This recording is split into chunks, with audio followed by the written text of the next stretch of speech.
నమస్కారం. ఈరోజు మనం రష్యా ఉక్రెయిన్ యుద్ధం ముగింపు దిశగా జరుగుతున్న కొన్ని తాజా ప్రయత్నాల గురించి మాట్లాడుకుందాం. నమస్కారం. ముఖ్యంగా అమెరికా అధ్యక్షుడు ట్రంప్, పుతిన్, జెలెన్స్కీ ఇంకా యూరోపియన్ నేతలతో జరిపిన చర్చలు. మన దగ్గర ఒక నివేదిక ఉంది. దీన్ని ఆధారంగా చేసుకుని అసలు తెర వెనుక ఏం జరుగుతోంది, ఏమైనా పురోగతి ఉందా అని లోతుగా చూద్దాం. తప్పకుండా. ఇలాంటి తీవ్రమైన యుద్ధాల విషయంలో ముఖాముఖి చర్చలు, అలాగే బయటి నుంచి వచ్చే భద్రతాపరమైన హామీలు ఇవి చాలా కీలకం.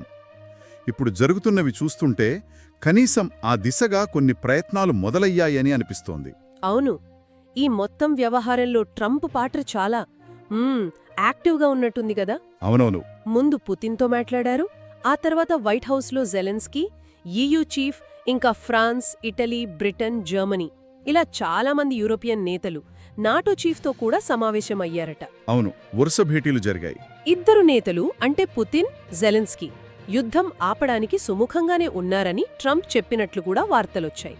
ఇక్కడ ఒక ఆసక్తికరమైన విషయం ఏంటంటే, ట్రంప్ ఉక్రెయిన్కి నాటో లాంటి భద్రతా ఏర్పాట్లు చేస్తామని, యూరప్ ఇచ్చే హామీలకు అమెరికా మద్దతిస్తుందని చెప్పడం.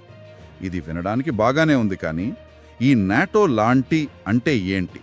అసలది ఆర్టికల్ 5 అంత గట్టిదా లేక వేరేనా? ఆ స్పష్టత ముఖ్యం. నిజమే, ఆ క్లారిటీ లేదు. పైగా దీనికి రష్యా ఎలా స్పందిస్తుందో కూడా చూడాలి కదా. అవును. అదే సమయంలో ఈ భూభాగాల మార్పిడి అంటే ఏ ప్రాంతాలు ఎవరికి చెందాలి లాంటి విషయాలున్నాయి కదా. అవును. వాటిని పుతిన్, జెలెన్స్కీలే డైరెక్ట్గా మాట్లాడుకుని తేల్చుకోవాలని ట్రంప్ అన్నారట. ఇది దౌత్యపరంగా మీరే చూసుకోండి అని చెప్పడం లాంటిది, కానీ ఆచరణలో ఇదే అతిపెద్ద సవాల్గా మారుతుంది. కరెక్ట్.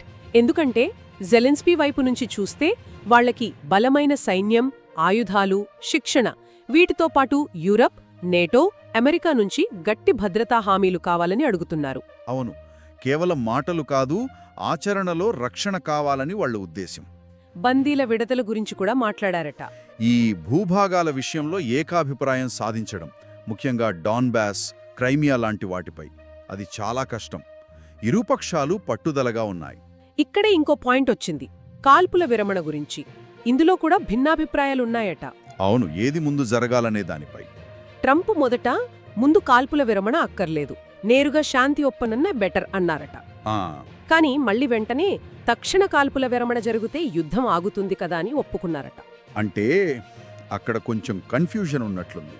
అవును, కానీ యూరోపియన్ నేతలు మాత్రం ముందు రష్యా కాల్పులు ఆపేలా ఒత్తిడి తేవాలని గట్టిగా చెబుతున్నారు. ఇది ఎప్పుడూ ఉండే సమస్యే.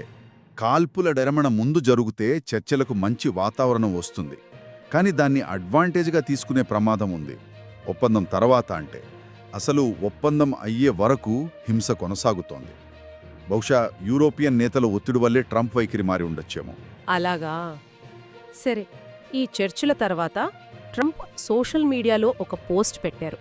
త్వరలో తను, పుతిన్, జెలెన్స్కీ కలిసి కూర్చుని మాట్లాడతామని. త్రైపాక్షిక చర్చలన్నమాట. అవును, అదే యుద్ధాన్ని ఆపడానికి మొదటి అడుగు అని చెప్పారట. నాటో చీఫ్ రుట్టే కూడా ట్రంప్ భద్రతా హామీల ప్రతిపాదనను మంచి పరిణామం అన్నారట. అంటే ఏదో కదలిక వస్తున్నట్టే ఉంది. మరి ఆశించవచ్చా ఏదో ఒకటి జరుగుతుందని? చూడండి, ఉన్నత స్థాయిలో ఇలా చర్చలు జరగడం, కొన్ని ప్రతిపాదనలు రావడం, ఇది ఖచ్చితంగా ముఖ్యం, ఒక ముందడుగు. ట్రంప్ చొరవ తీసుకోవడం కూడా గమనించాలి. కాకపోతే అసలు పరీక్ష ఇక్కడే మొదలవుతోంది. ఈ ప్రతిపాదనలు, ఈ హామీలు క్షేత్రస్థాయిలో ఎంతవరకు నిలబడతాయి, అంటే వాస్తవ పరిస్థితులకు ఎంత దగ్గరగా ఉన్నాయి అనేది. అవును, ఇరుపక్షాలు, వాళ్ల సైన్యాలు, ప్రజలు వీళ్ళందరూ ఒప్పుకోవాలి కదా. మొత్తం మీద చూస్తే ప్రయత్నాలైతే వేగంగానే జరుగుతున్నాయి. భద్రతా హామీలు, భూభాగాలపై నేరుగా చర్చలు, ముగ్గురు నేతల సమావేశం, ఇవన్నీ ఆశ కలిగించేవే. నిజమే, ఆశాజనకంగానే ఉన్నాయి. కానీ అసలు సవాళ్లు ముందున్నాయన్నమాట. ఖచ్చితంగా. కాగితంపై ఒప్పందం రావడం ఒక ఎత్తు, దాన్ని అమలు చేయటం, అది నిలబడేలా చుట్టం మరో పెద్ద ఎత్తు. ముఖ్యంగా అపనమ్మకం, ఇరు దేశాల మధ్య ఉన్న అపనమ్మకం, భద్రతా సమస్యలు, ఆ భూభాగాల వివాదాలు, వీటన్నిటికీ అందరికీ ఆమోదయోగ్యమైన పరిష్కారం కష్టం. ఇది ఒక ప్రశ్నను లేవనెత్తుతుంది. ఈ హామీలు, ఒప్పందాలు నిజంగా స్థిరంగా ఉంటాయా, లేక మళ్లీ మొదటికొస్తామా? అవును, వినేవాళ్లు కూడా ఆలోచించాల్సిన విషయం ఇది.